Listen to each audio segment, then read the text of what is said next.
आज हम पढ़ेंगे बेटा कबीर के दोहे के बारे में। ठीक है, नंबर 1 पे है, बुरा जो देखन मैं चला, बुरा न मिलिया कोई, जो दिल खोजा आपना, मुझसे बुरा ना कोई।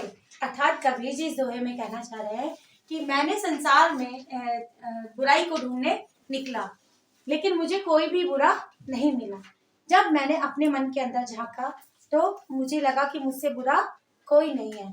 अर्थात हमें संसार में बुराई खोजने से पहले खुद को देखना चाहिए कि हमारे अंदर कितनी कमियां हैं, तभी हम दूसरे में बुराई खोज सकते हैं। ठीक है, नंबर 2 पे है, दुख में सुमिरन सब करें, सुख में करे न कोई, जो सुख में सिमरन करे तो दुख काहे को होए।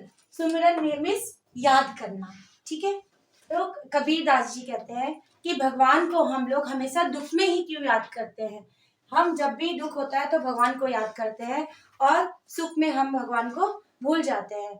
यदि हम सुख में भगवान को याद रखें, उनको याद करें, सुख में भी हमें भगवान जी का ध्यान रहे, तो हमारे जीवन में दुख आए ही क्यों।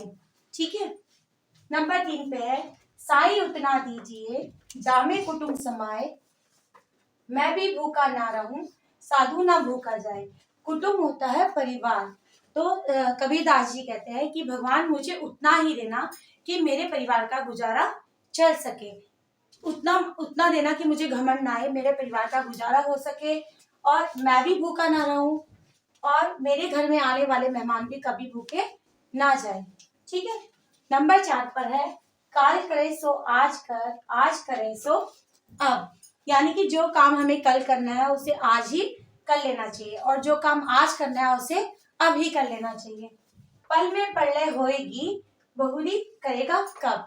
हमारे जीवन का पता नहीं है कि हम कब मर जाएं, जीवन का कोई समय नहीं है, तो हमें क्या करना चाहिए, आज का काम कल पर नहीं छोड़ना चाहिए। जो काम हमें कल करना है उसे आज ही कर लेना चाहिए, जो काम हमें आज करना है उसे अब ही कर लेना चाहिए।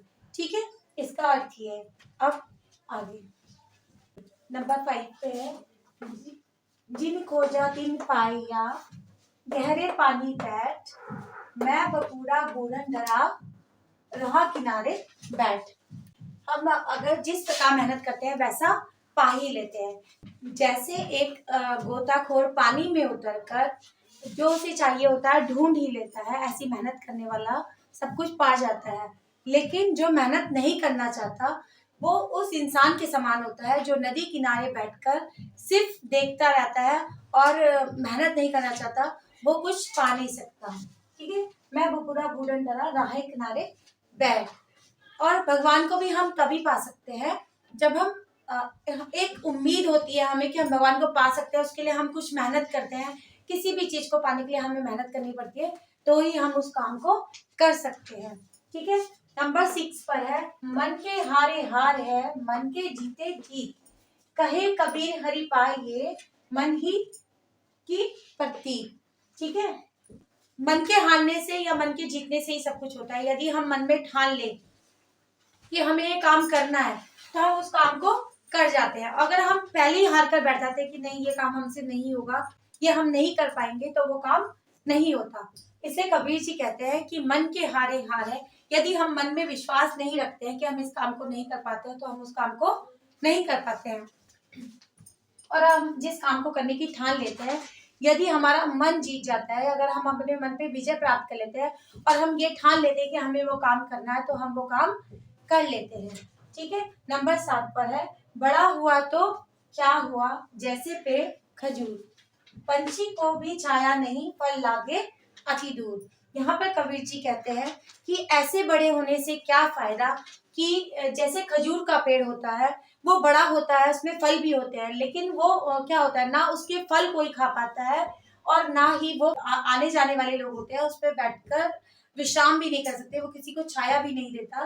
तो ऐसे बड़े होने से क्या होता है, अर्थात अगर हम कभी बड़े बनते हैं या हम कुछ अच्छा काम करते हैं या हम बहुत बड़े बनते हैं, तो हमें कभी भी अहंकार नहीं करना चाहिए, हमेशा दूसरों के काम आना चाहिए। ठीक है, ऐसे बड़े होने से तो फायदा है।